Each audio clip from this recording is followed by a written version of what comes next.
دیکھیے شب برات آ رہی ہے اللہ کے فضل سے، پھر اس کے فوراً بعد رمضان بھی آئے گا چند دنوں میں۔ اب کیا وقت ہے اس رحمت میں داخل ہونے سے پہلے ہم ذرا اپنی پچھلی کوتاہیاں چن لیں، اپنی غلطیاں سمیٹ لیں، اپنی عادات کو ٹھیک کریں۔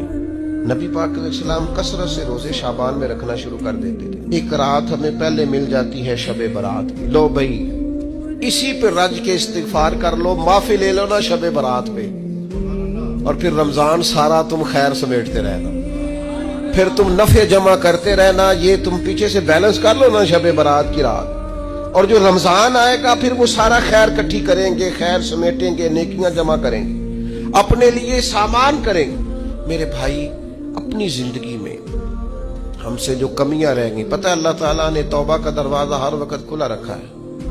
افما لا تقنطوا من رحمت اللہ، تم نے مایوس نہیں ہونا۔